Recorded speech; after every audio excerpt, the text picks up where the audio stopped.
शुभागमन हुआ गुरु का शुभागमन। सुस्वागतम सुस्वागतम भक्त कहे गुरु सुस्वागतम। बड़े भाग्य से बड़े पुण्य से मिला गुरु का चातुर्मास। बड़े भाग्य से बड़े पुण्य से मिला गुरु का चातुर्मास। वर्षा योग में धर्म की वर्षा रचेगी एक स्वर्णिम। तीन भुवन में सार बीतराग विज्ञानिता शिव स्वरूप शिवकार नमः त्रियोगी समारिके। पंच परमेष्ठी भगवान की आचार्य गुरु विराग सागर जी महामुनि राज की, आचार्य श्री विशुद्ध सागर जी महामुनि राज की।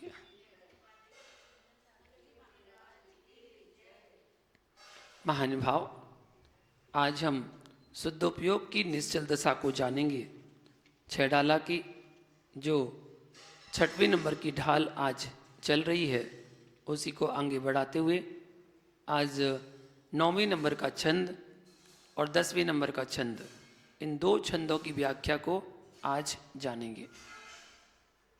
शुद्धोपयोग की निश्चल दशा क्या है, तो उसके लिए बता रहे हैं। जहाँ ध्यान ध्याता दे को न विकल्प बच भेद ना जहाँ।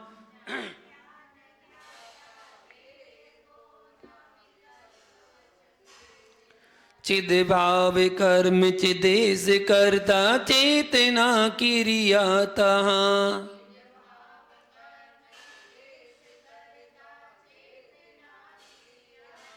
तीनों अभिन्न अखिन्न शुद्ध उपयोग की निश्चल दशा।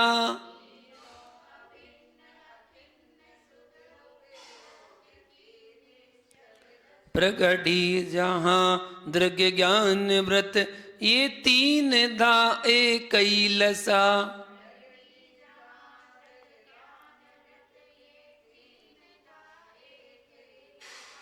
बोलिए।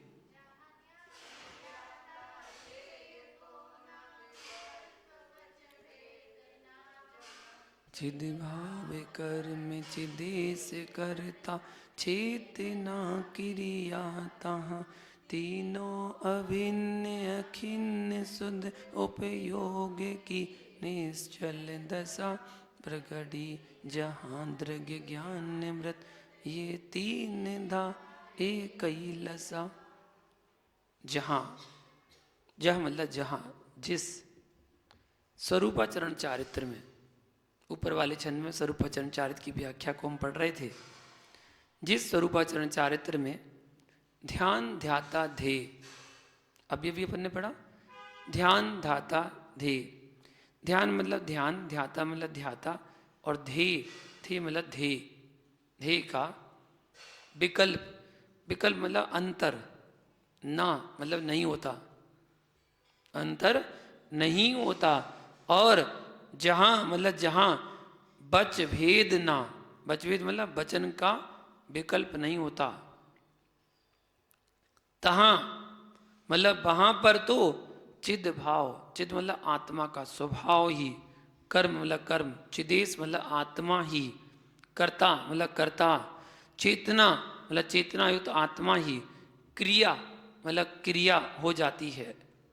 अर्थात कर्ता क्रिया कर्म तीनों कौन हो जाते हैं? आत्मा। तीनों आत्मा ही होती है। आत्मा ही कर्ता, आत्मा ही क्रिया, आत्मा ही कर्म। तीनों भेद रहित हो जाते हैं। एक अखिन्न, अभिन्न मतलब भेद रहित, अखिन्न मतलब परस्पर बाधा रहित हो जाते हैं। शुद्ध उपयोग की मतलब शुद्ध उपयोग की, निश्चल दशा मतलब अटल स्थिति, प्रगति मतलब प्रकट होती है। जहां पर, जहां मतलब जिसमें दृग ज्ञान व्रत अतर सम्यक दर्शन सम्यक ज्ञान और सम्यक चारित्र, ये तीन धा, तीन धा मतलब ये तीनों एक ही लसा, एक मतलब एक रूप, लसा मतलब शोभायमान होते हैं। ध्यान ध्याता एक, धी, ध्यान ध्याता धी एक हो जाते हैं।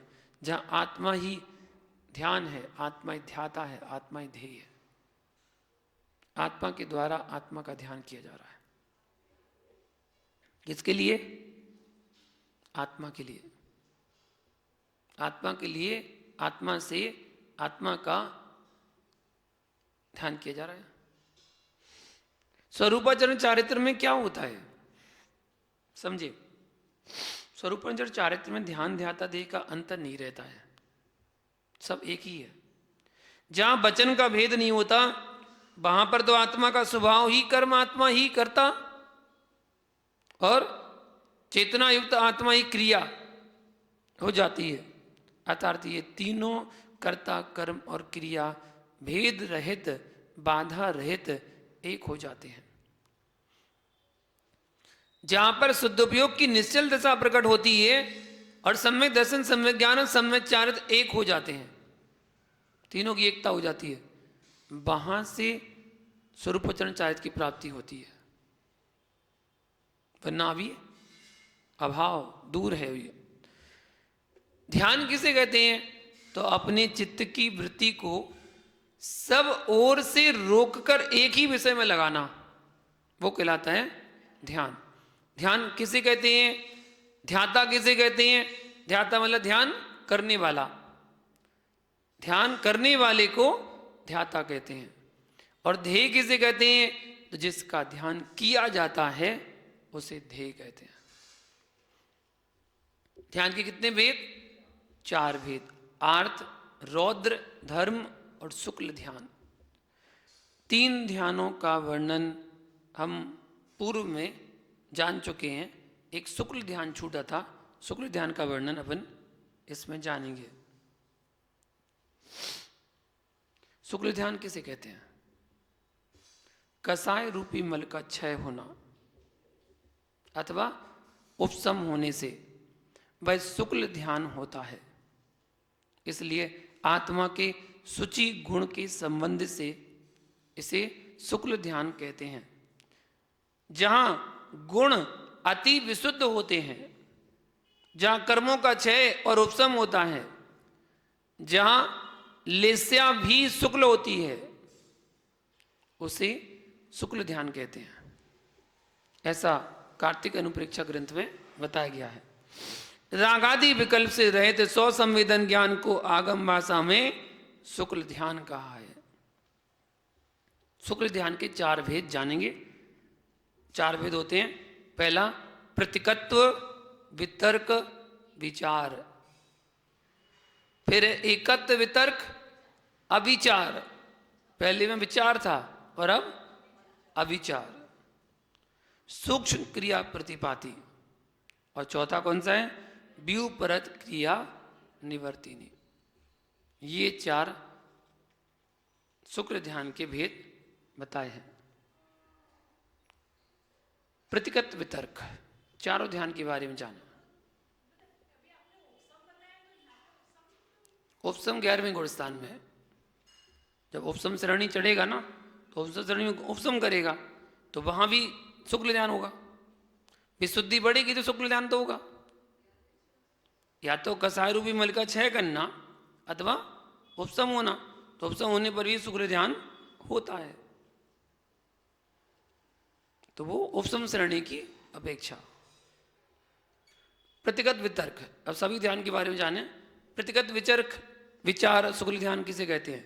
तो जिस ध्यान में पृथक पृथक रूप से वितर्क और विचार होता है उसको प्रतिगत वितर्क, विचार, शुक्ल ध्यान कहते हैं।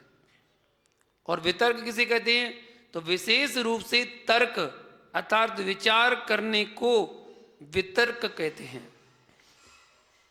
और दूसरा एकत्व वितर्क ध्यान, जिस ध्यान में योगी एक द्रव्य, एक अणु अथवा एक पर्याय को एक योग से चिंतन करता है, अर्थात जिसमें ध्येय, वचन और योग नहीं बदलता है, उस प्रतिकत्व रहित, विचार रहित किंतु वितर्क सहित ध्यान को एकत्व वितर्क शुक्ल ध्यान कहा जाता है।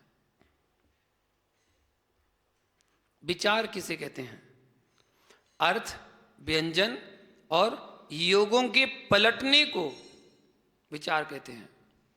अर्थ, व्यंजन और योगों को।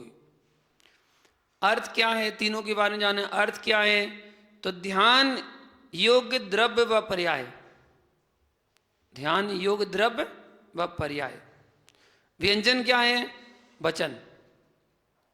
व्यंजन क्या है, वचन। मन, वचन, काय की क्रिया करना। और फिर उसके बाद है संक्रांति। संक्रांति, संक्रांति मतलब परिवर्तन, परिवर्तन करना। और होगा तीनों, अर्थ, व्यंजन, संक्रांति। अब देखिए, अर्थ संक्रांति, फिर व्यंजन संक्रांति, फिर योग संक्रांति, तीनों के बारे में जाने। ध्यान करते समय द्रव्य को छोड़कर पर्याय का ध्यान करना, ठीक है। और पर्याय को छोड़कर के द्रव्य का ध्यान करना, अर्थात ध्यान के विषय को बदलना, ये अर्थ संक्रांति कहलाती है।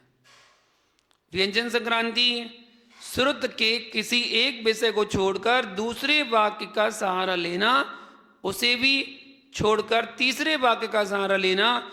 इसी प्रकार ध्यान करते समय वचन के बदलने को व्यंजन संक्रांति कहते हैं।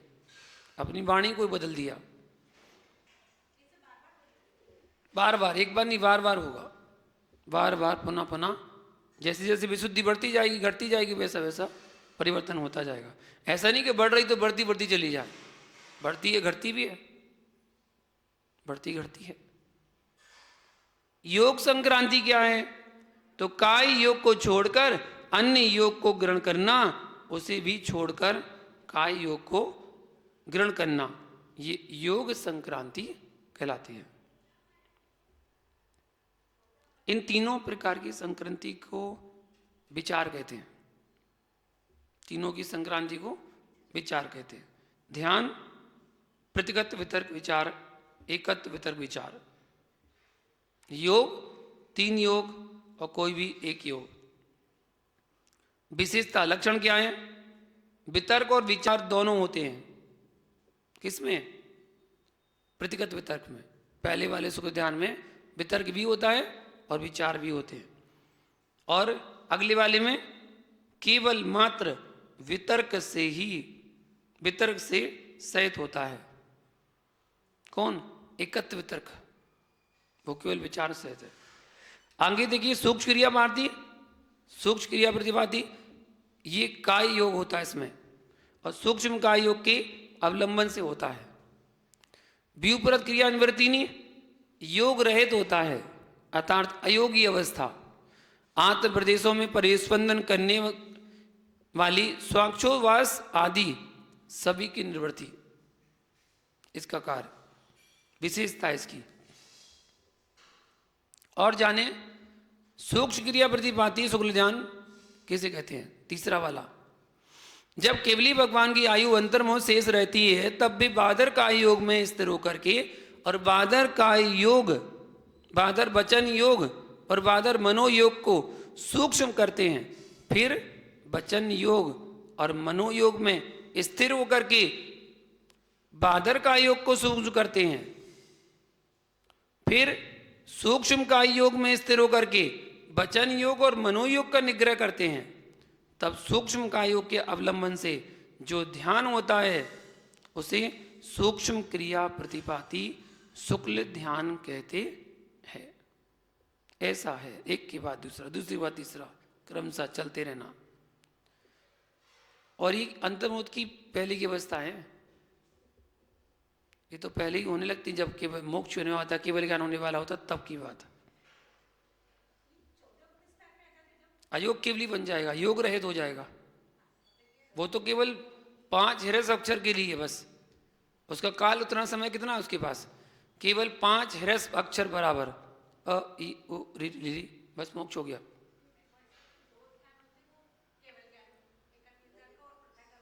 नहीं, एकत्व तो पहले निकल गया ना। हाँ, साक्षात मोक्ष का साधन। सूक्ष्म क्रिया प्रतिपाती शुक्ल ध्यान चौथा किसे कहते हैं, जब केवली भगवान की आयु अंतर्मोह शेष रहती है तब वे, अभी बताया ना, बादर का योग से स्थिर होकर के वचन योग में जाएंगे, फिर उससे मनोयोग में जाएंगे, क्रमशः बदलते बदलते ऐसा करके शुक्ल ध्यान में आते हैं। व्यूपरत क्रिया निवृत्ति शुक्ल ध्यान किसे कहते हैं? व्यूपरत क्रिया निवृत्ति, जिस ध्यान में श्वासोच्छ्वास का संचार समस्त मनोयोग, वचन योग, काय योग और समस्त प्रदेशों का हलन चलन आदि क्रिया रुक जाती है, वह व्यूपरत क्रिया निर्वर्तनीय शुक्ल ध्यान कहलाता है। चारों शुक्ल ध्यानों का फल क्या है? प्रथम शुक्ल ध्यान अचिंत प्रभाव वाले ध्यान की सामर्थ्य से जिसका चित्त शांत हो जाता है, ऐसे ध्यानी मुनि क्षण भर में मोहिनी कर्म का मूल से नाश करता है अथवा उसका उपशम करता है। या तो नाश करेगा या उपशम, ऐसा ज्ञानाणव ग्रंथ में बताया गया है। धबला पुस्तक में क्या कहते हैं? एकत्र वितर्क शुक्ल ध्यान का फल 3 घाती कर्मों का नाश करना है। जिस प्रकार नाली द्वारा जल का क्रमशः अभाव होता है या तपे हुए लोहे के पात्र में क्रमशः जल का अभाव होता है, उसी प्रकार ध्यान रूपी अग्नि के द्वारा योग रूपी जल का क्रमशः नाश होता है। ध्यान रूपी मंत्र के बल से युक्त हुए संयोग केवली जिन रूपी वैद्य बादर शरीर विषयक योग विष को पहले रोकना। पहले किसको रोकना? योग विष के समान बोला है, और इसके बाद उसे निकाल फेंकता है। ऐसा धवला पुस्तक में दिया है एक तर्क वितर्क शुक्ल ध्यान के बारे में।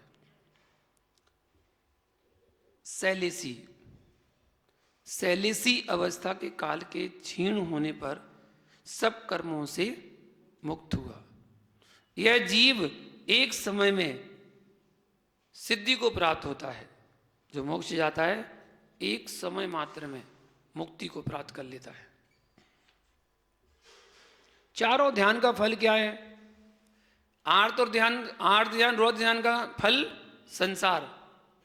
संसार का कारण है, और धर्म ध्यान परंपरा से मोक्ष कारण है, परंपरा से, और शुक्ल ध्यान साक्षात मोक्ष का कारण है।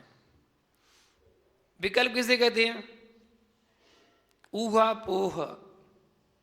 ऊहापोह को, या कहें मन में अनेकों प्रकार की आकांक्षाओं की उत्पत्ति होने को विकल्प कहते हैं। अनेक प्रकार की। उपयोग किसे कहते हैं? जीव का जो भाव वस्तु के ग्रहण करने के लिए प्रवृत्त होता है उसे उपयोग कहते हैं। उपयोग के कितने भेद हैं? तो उपयोग के 2 भेद हैं, ठीक है, और एक अपेक्षा 3 भेद भी बताए गए हैं। अशुभ उपयोग, शुभ उपयोग और शुद्ध उपयोग। अशुभ उपयोग क्या है? तो जो उपयोग विषय कसाय, अवगाढ़, कुश्रुति, अविचार, कुविचार, कुसंगति इनमें लगा हुआ है, उग्र है, उन्मार्ग में लगा हुआ है, वह अशुभ उपयोग है। जहां मोह, द्वेष तथा अप्रशस्त राग है वहां अशुभ उपयोग है। और शुभ उपयोग क्या कहलाता है? देव, गुरु और यति को पूजा तथा दान में एवं सुशीलों में और उपवास आदि में हुए लगे हुए उपयोग को शुभ उपयोग कहते हैं। जो दैनिक क्रियाएं धर्म संबंधी करते हैं वो सब शुभ उपयोग के अंतर्गत आ जाती हैं। और शुद्ध उपयोग क्या है? तो निश्चय रत्नत्रयात्मक तथा निर्मोह शुद्धात्मा का संवेदन ही लक्षण जिसका तथा जिसे आगम भाषा में प्रतिकत्व वितर्क विचार नामक नाम का प्रथम शुक्ल ध्यान कहा गया है। वह शुद्धोपयोग है, वह शुद्धोपयोग है। जिन्होंने पदार्थों और सूत्रों को भली भांति जान लिया है, जो संयम और तप युक्त हैं, जो वीतरागी हैं और जिन्हें सुख दुख समान है, ऐसे श्रमण को शुद्धोपयोगी कहा गया है। शुद्धोपयोग की स्थिर दशा कब प्रकट होती है? जिस आत्म ध्यान की अवस्था में ध्यान, ध्याता और ध्येय का कोई भेद नहीं रहता है, उसी समय शुद्धोपयोग की स्थिर दशा प्रकट होती है। उसी समय स्थिर दशा प्रकट होगी। शुद्धोपयोग में कौन सा रत्नाकर प्रकट होगा? निश्चय शुद्धोपयोग की दशा में अभेद रत्नात्रय प्रकट होगा। वह सम्यक दर्शन, सम्यक ज्ञान, सम्यक चार, तीनों एक रूप होकर के प्रकाशमान होते हैं। ज्ञान दर्शन उपयोग तथा शुद्धाशुद्ध शुभ उपयोग में क्या अंतर है? ज्ञान दर्शन रूप उपयोग की विवक्षा में उपयोग शब्द से विवक्षित पदार्थ के जानने रूप वस्तु के ग्रहण रूप व्यापार का ग्रहण किया जाता है, और शुद्ध, अशुद्ध और शुभ इन तीनों उपयोगों की विवक्षा में उपयोग शब्द से शुभ, अशुभ और शुद्ध भावना रूप अनुष्ठान जानना चाहिए। पहले शुभ, अशुभ और शुद्ध इन तीनों रूप भावना रूप अनुष्ठान जानना चाहिए। उपयोग के बारे में बताया है। अशुभ, शुभ और शुद्ध उपयोग किसको होता है? किस किस को होता है?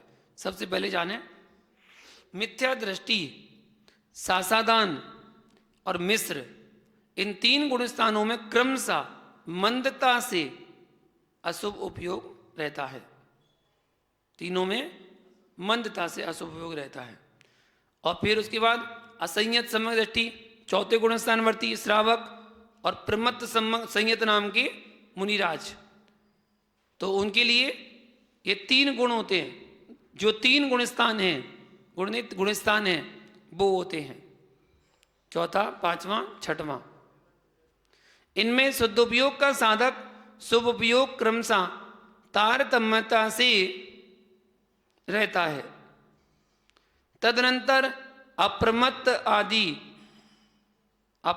आदि क्षीण कषाय तक जो 6 गुण स्थान हैं, 7वां, 8वां, 9वां, 10वां, 11वां, 12वां, ये 6 गुण स्थानों में जघन्य, मध्यम और उत्कृष्ट भेद से विवक्षित एक देश शुद्ध नय रूप शुद्धोपयोग वर्तता है। शुरुआत में शुभ उपयोग और शुद्धोपयोग में क्या अंतर है? दोनों में शुभ उपयोग परंपरा से मोक्ष का कारण है और शुद्ध उपयोग साक्षात मोक्ष का कारण है। शुभ, अशुभ और शुद्ध उपयोग, इनका फल क्या है? इनका फल जानो। अशुभ उपयोग से यह जीव नरक और तिरंज गति में दुखों को प्राप्त करता है तथा शुभ उपयोग से स्वर्ग और मनुष्य गति के सुखों को प्राप्त करता है। जबकि इन दोनों से भिन्न शुद्ध उपयोग से साक्षात मोक्ष सुख की प्राप्ति होती है, अथवा अशुभ उपयोग से पाप तथा शुभ परिणामों से पुण्य रूप व्यवहार धर्म जो है मुख्यता से होता है। और इन दोनों से रहित शुद्ध परिणाम युक्त जीव कर्मों को नहीं बांधता है, वो कर्मों से रहित होता है। चलिए एक अंतिम काव्य और जाने आज 10वां नंबर, स्वरूपाचरण चारित्र निर्विकल्प ध्यान। निर्विकल्प ध्यान इतना आसान नहीं है। स्वरूपाचरण चारित्र, जो लोग कहते हैं ना स्वरूपाचरण चारित्र हो गया, इतना आसान थोड़ी होता है स्वरूपाचरण चारित्र। परमाण नय निक्षेप को न उद्योत अनुभव में दिखे,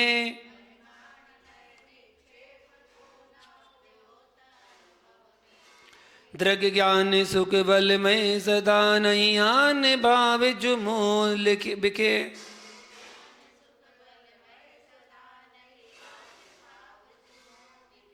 मैं साध्य साधक में अबाधक कर में अरुद सुफल निते।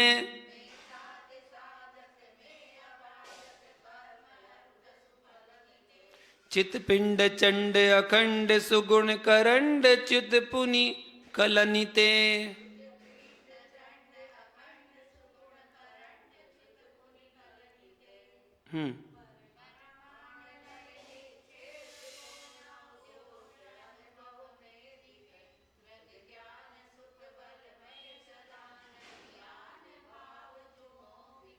मैं साध्य साधक में अबाधक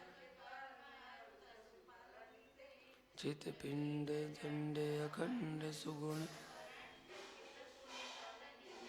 हाँ, यहाँ बता रहे हैं उस स्वरूपाचरण चारित्र के समय मुनियों के अनुभव में, मतलब आत्मानुभव में परमाण नए निक्षेप, मतलब प्रमाण का, नए का और निक्षेप का उद्योत, उद्योत मतलब प्रकाश ना दिखे, मतलब नहीं दिखता है।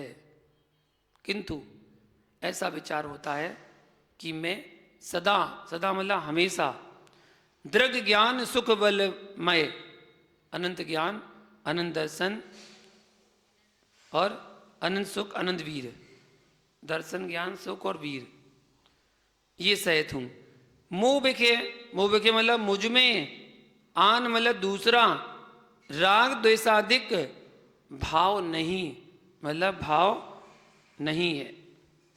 मैं मतलब मैं साध्य मतलब आत्मविशुद्धि रूप साधक, साधक मतलब साधक, आत्मविशुद्धि करने वाला तथा कर्म अरु, कर्म मतलब कर्म, अरु मतलब और, तसु, तसु मतलब उसके फलनित्य, फलनी मतलब फलों से, अवादक, अवादक मतलब बाधा रहित, चित्त पिंड मतलब ज्ञान दर्शन चेतना का समूह है, ज्ञान दर्शन चेतना का समूह है। चंड, चंड मतलब निर्मल एवं ऐश्वर्यशील, अखंड मतलब द्वितीय भेद रहित, सुगुण करंड, सुगुण मतलब अच्छे अच्छे गुणों का, करंड मतलब भंडार, अच्छे अच्छे गुणों का भंडार। कौन होता है? मुनि कलनित्य च्युत, पुनि, पुनि, पुनि कलनचित मतलब पुनि मतलब और, कलनित्य मतलब पापों या कर्मों से, च्युत, च्युत मतलब रहित हूं, ऐसा इसमें बताया। निर्विकल्प ध्यान करने के लिए प्रेरणा दी जा रही है। स्वरूपाचरण चारित्र के समय आत्मा कैसा दिखता है? स्वरूपाचरण चारित्र के समय प्रमाण नए निक्षेप का प्रकाश अनुभव में नहीं आता। अत्यंत आत्मा अनंत चतुष्ट रूप दिखाई देता है, उसमें कोई राग द्वेष आदि भाव नहीं दिखते। आत्मा ही साध्य साधक तथा कर्म और उसके फलों से बाधा रहित मालूम होने लगता है, और वह चैतन्य का सामूहिक खंड रहित उत्तर गुणों का पिटारा तथा पाप रहित दिखने लगता है। जिस समय स्वरूपाचरण चारित्र होता है। छोटे शब्द देखिए, प्रमाण किसे कहते हैं? सम्यक ज्ञान को प्रमाण कहते हैं। तत्पाद सूत्र में आता है ना, तत्प्रमाणी। वस्तु के सर्व देशों सर्वांशों को जानने वाला कौन? ज्ञान प्रमाण कहलाता है।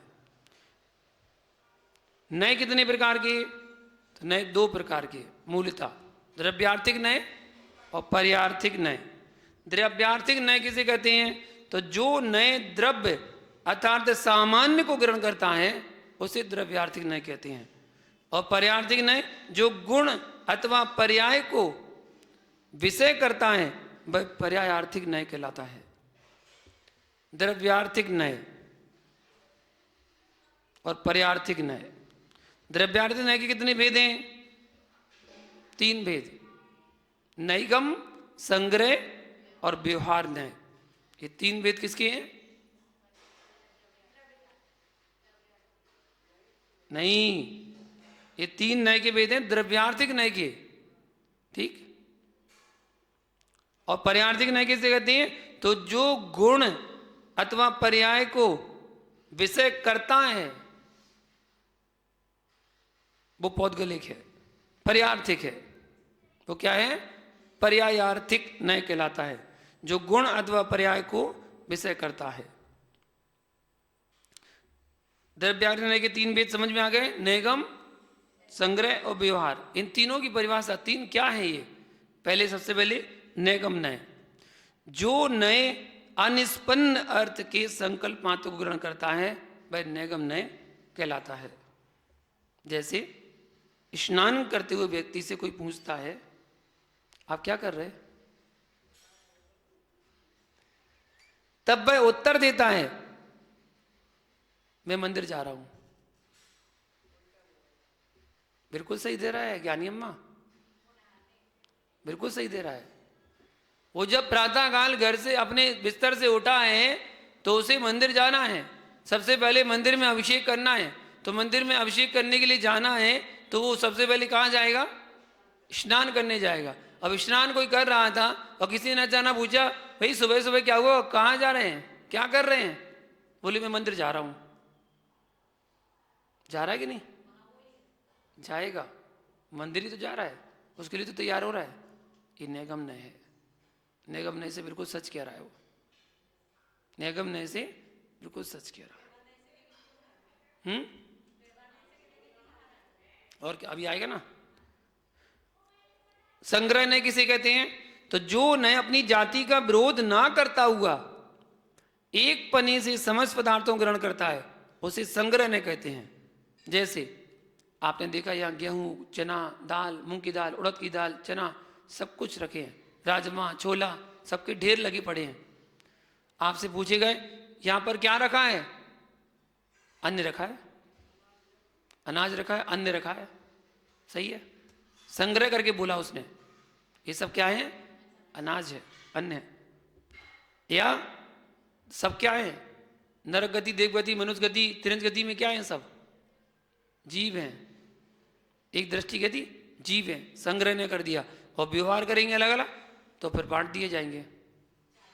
हाँ, व्यवहार नय किसे कहते हैं? तो जो नए संग्रह नय से ग्रहण किए पदार्थों का विधि पूर्वक भेद करता है वह व्यवहार नय कहलाता है। जैसे जीव के संसारी और मुक्त जीव भेद हैं।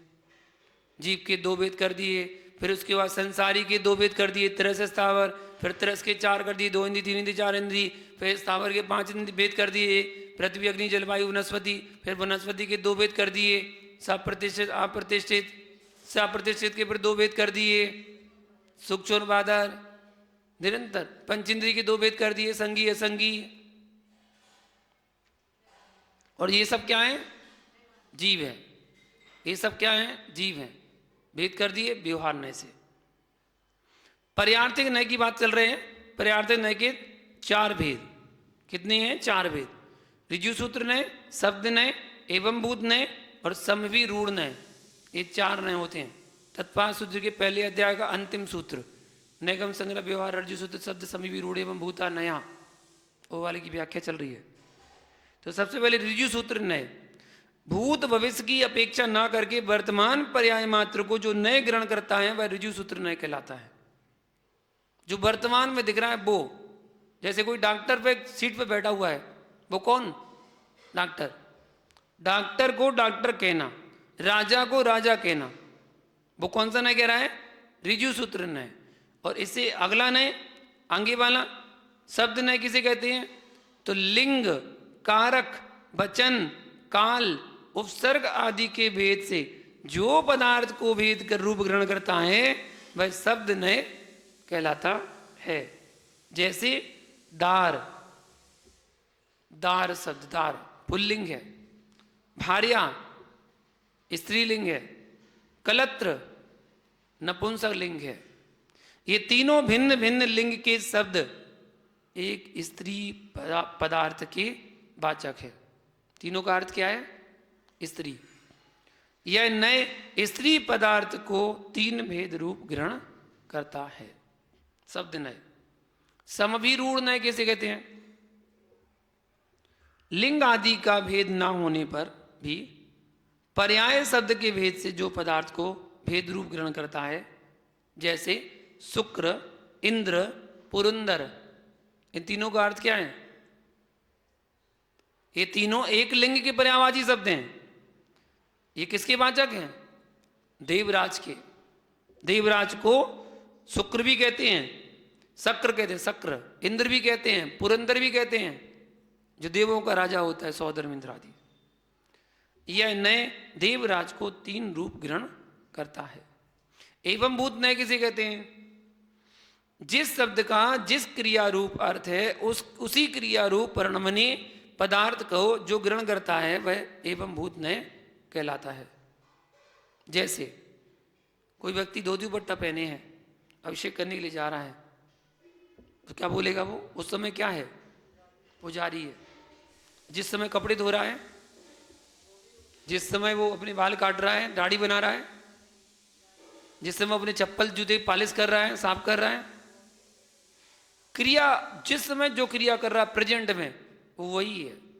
ये कौन कहता है? एवं भूत नय कहता है। निक्षेप किसे कहते हैं? प्रमाण नय के अनुसार प्रचलित लोक व्यवहार को निक्षेप कहते हैं। निक्षेप के चार भेद होते हैं: नाम, स्थापना, द्रव्य और भाव। नाम निक्षेप किसे कहते हैं? तो गुण, जाति, द्रव्य और क्रिया की अपेक्षा के बिना, गुण, जाति, द्रव्य और क्रिया इनकी अपेक्षा के बिना लोक व्यवहार चलाने के लिए इच्छा अनुसार किसी का नाम रखने का नाम निक्षेप कहते हैं। किसी का नाम रख दिया उसको नाम निक्षेप कहते हैं। जैसे किसी बालक का नाम रख दिया महावीर। अब महावीर जैसा ना उसके अंदर गुण है, ना जाति है, ना क्रिया है, ना उसका द्रव्य है, लोक व्यवहार चलाने के लिए उसका नाम महावीर रख दिया गया। स्थापना निक्षेप धातु, काष्ठ, पाषाण आदि की प्रतिमा तथा अन्य पदार्थों में यह वह है, इस प्रकार कल्पना करना स्थापना निक्षेप कहलाता है।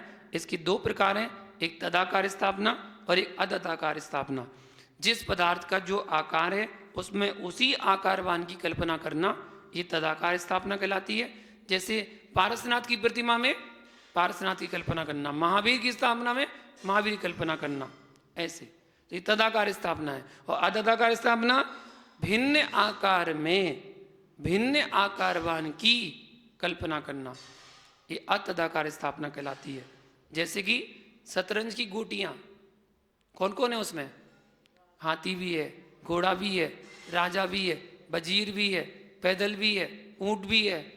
क्या उनका आकार है वैसा? नहीं, अतदाकार स्थापना कर दी गई। द्रव्य निक्षेप किसे कहते हैं? भूत भविष्य पर्याय की मुख्यता से वर्तमान में कथन करना, ये द्रव्य निक्षेप कहलाता है। जैसे भूत में कोई टीचर था, पढ़ाता था, 60 साल का हो गया, रिटायर हो गया, आज भी उससे क्या बोल रहे हैं? मास्टर जी, यही बोलते ना। या अभी जो बीएड कर रहा है, पढ़ाई कर रहा है, उसको अभी से क्या बोलने लगे? और भाई मास्टर जी ठीक चल रही पढ़ाई, अभी बंद थोड़ी गया। तो भूत और भविष्य की पर्याय को वर्तमान में कहना, ये द्रव्य निक्षेप है। और भाव निक्षेप केवल वर्तमान पर्याय की मुख्यता से वर्तमान में कहना, ये भाव निक्षेप है। अर्थात जो पदार्थ जैसा है उसे वैसा स्वीकारना, डॉक्टर को डॉक्टर कहना, वकील को वकील कहना, राजा को राजा कहना, जो जैसा है उसको वैसा कहना, ये भाव निक्षेप कहलाता है। अनंत चतुष्टय कौन से हैं? अनंत ज्ञान, अनंत दर्शन, अनंत सुख, अनंत वीर, ये 4 अनंत चतुष्टय हैं। यहाँ साध्य साधक कौन है?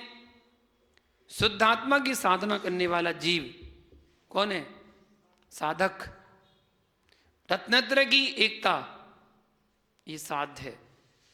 रत्नत्र की एकता ये साध्य है, और साधना करने वाला साधक कहलाता है। इस प्रकार इस छंद के बारे में जाना। कल आपको स्वरूपाचरण चारित की महिमा एवं अरहंत अवस्था कैसे प्राप्त होती है उसके बारे में कल बताएंगे। आज के लिए इतना है। जय बोलो शांतिनाथ भगवान की।